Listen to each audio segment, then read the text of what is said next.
I'm digging the t-shirt. Yeah, Kirby Puckett. That's awesome. Everybody's digging it, I guess. All right. I obviously wanted to talk about Crown Jewel, but big news starting the day today.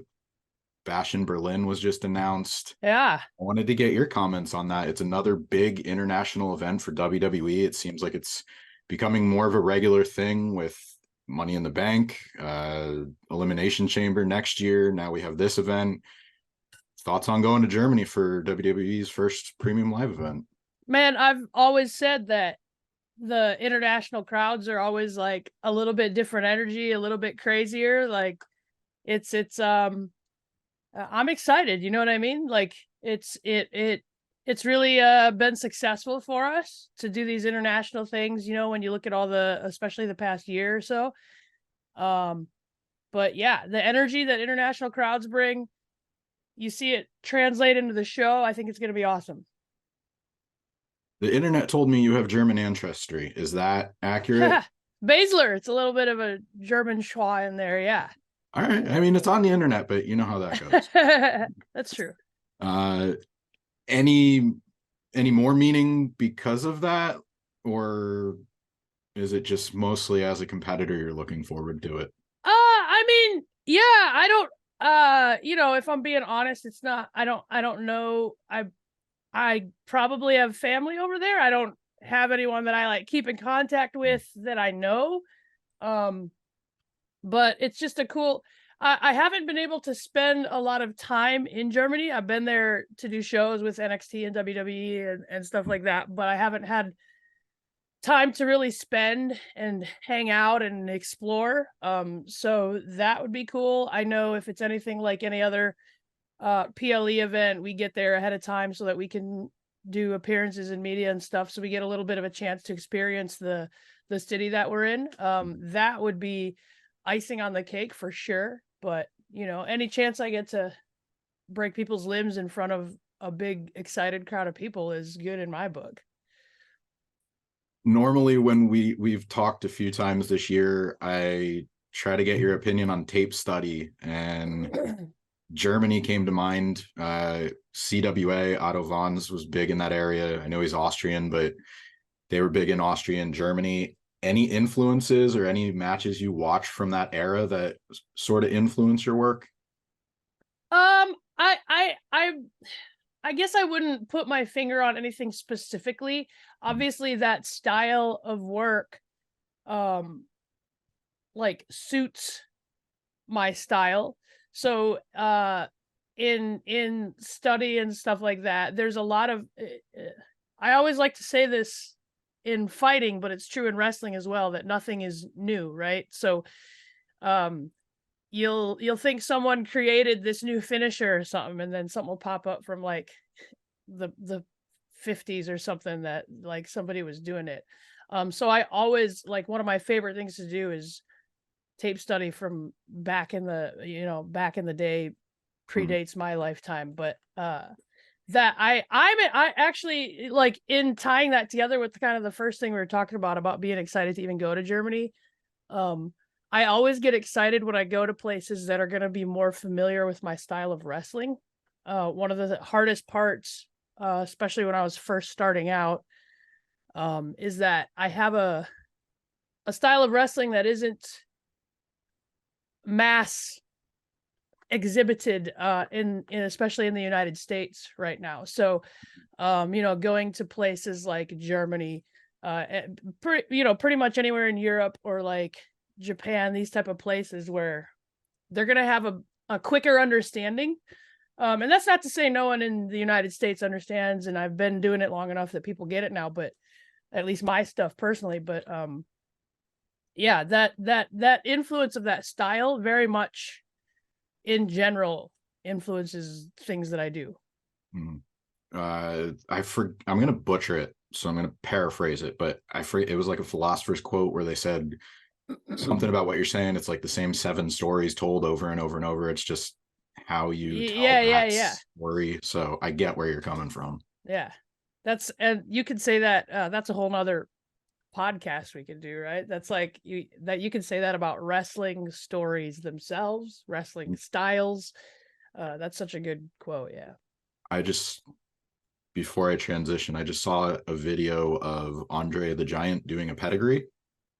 So yeah, and that happens all the time. I obviously, with being so entrenched in like the martial arts world, I joke like I'm a jiu-jitsu black belt, but I very heavily studied catch wrestling. And for people that don't know this stuff, there's kind of this rivalry between catch wrestling and Brazilian jiu-jitsu about like who taught who, what submissions and all this stuff. But like you'll find from like the 1920s in a judo book, some guy was demonstrating this stuff. The same stuff happens, and I think it's just combat sports in general.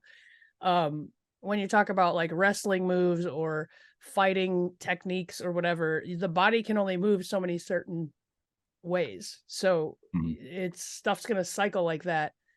It's super interesting to me, but I could go on about that stuff forever.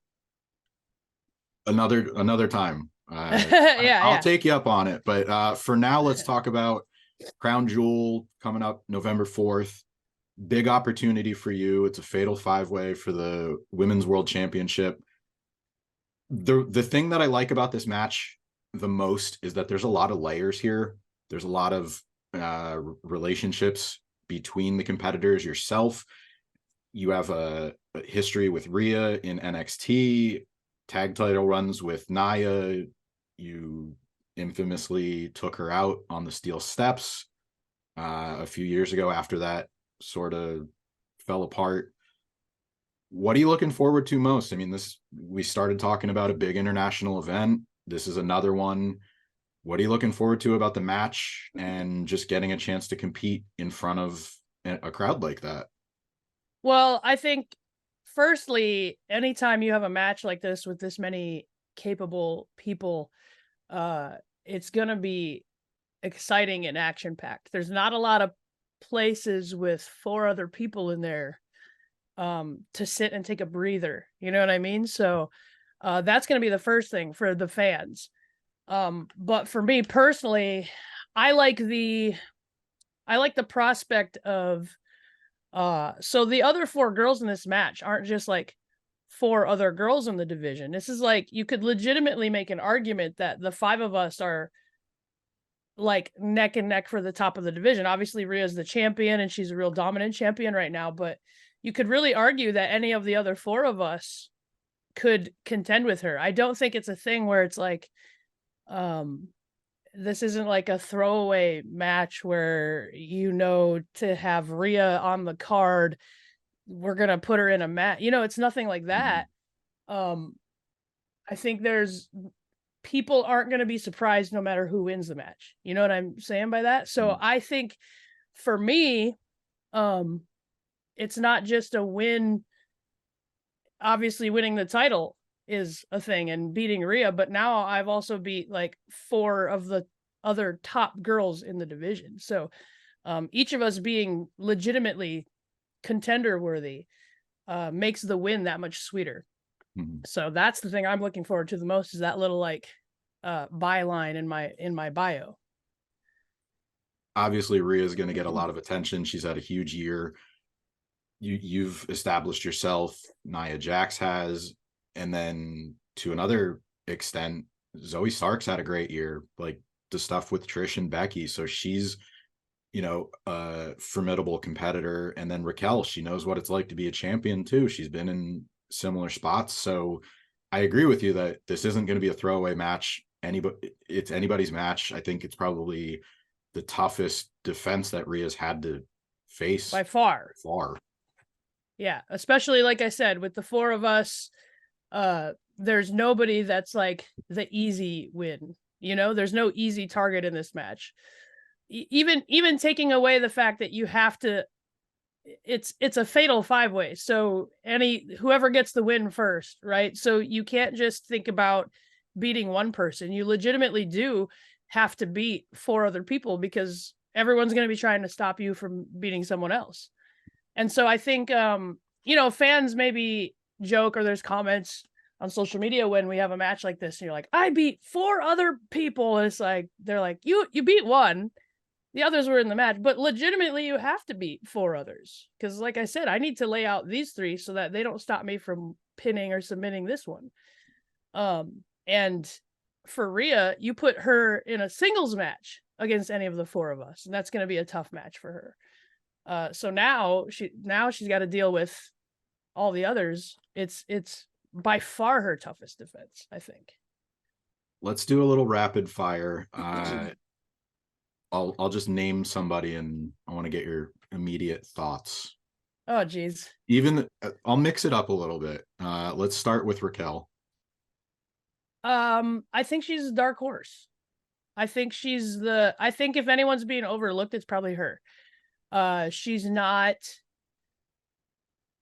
the person that in this match, you're obviously not looking at as the easy target. Like I said, there is no easy target, but if you're going to rank them, you wouldn't put her as the weakest, I guess. But I don't think people are looking at her as like the top big girl. Usually I think Raquel is the biggest, strongest girl in the ring. And there's all of us in there now. So I think she's the one that's getting a little overlooked. I've thought about that in my strategies as well. Yeah, she's the dark horse, I think. Rhea Ripley.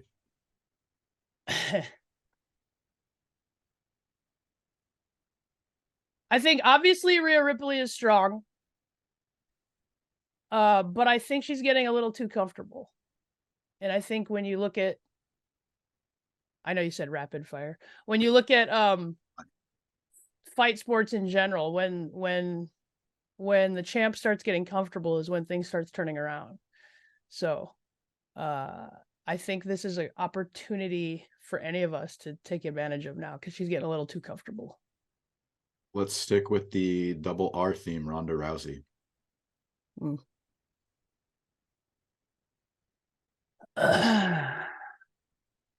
I think Ronda Rousey is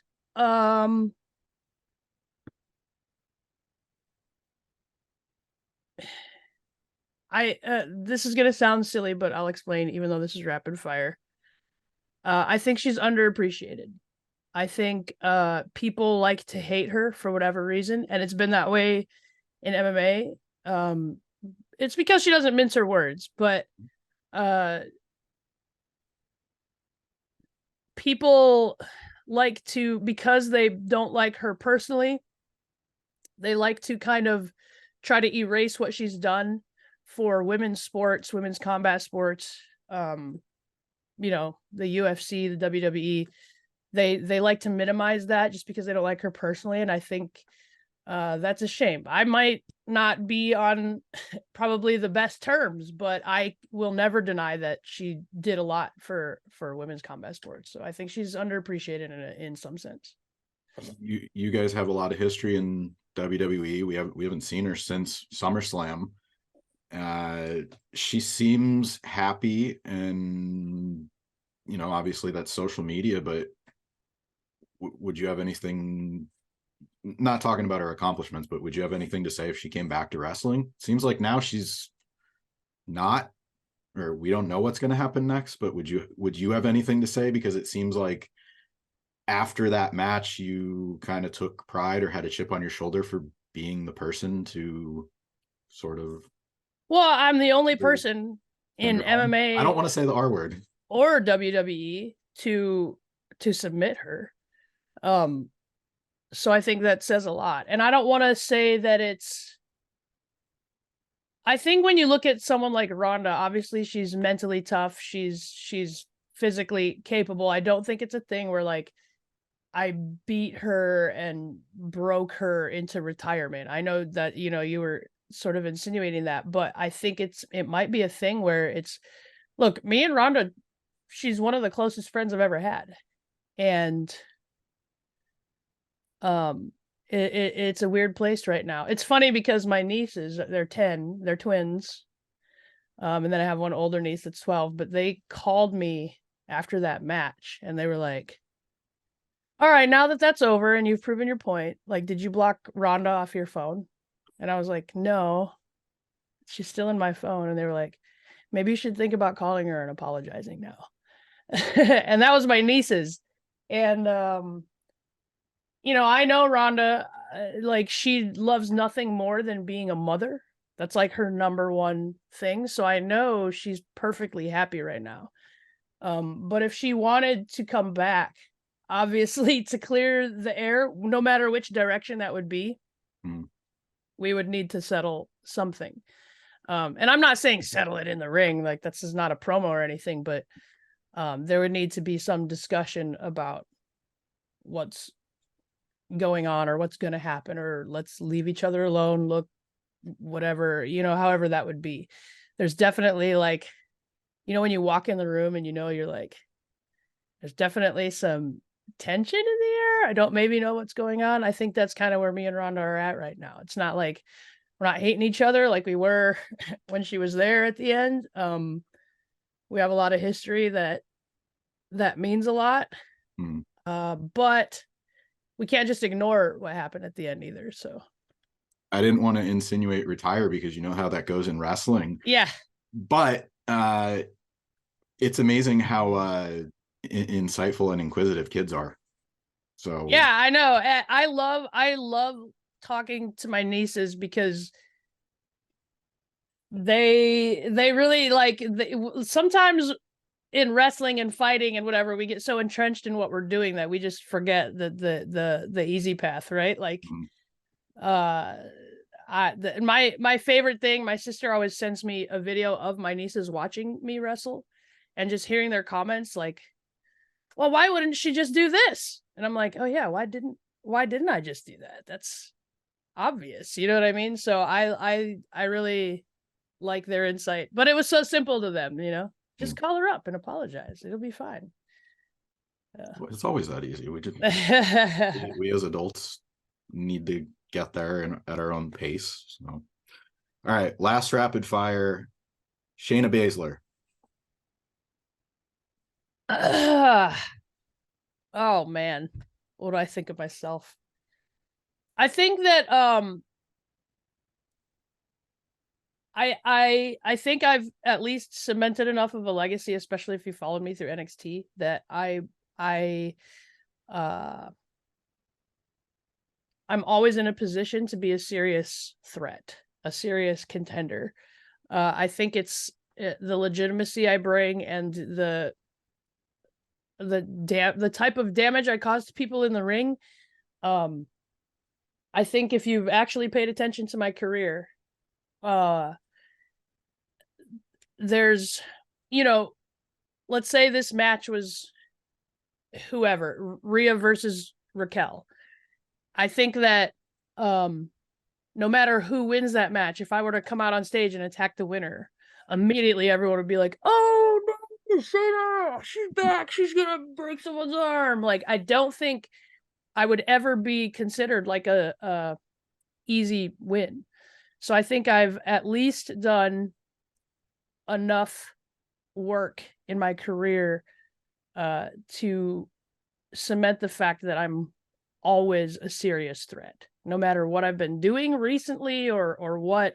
As soon as I decide and take, you know, flip that switch, I'm a serious threat always. Might call you future women's world champion. Maybe so. We'll have to see. Find out in about a week. November 4th. Looking forward to the event, and thank you for your time. This has been fun catching up again. Yeah, it's always fun.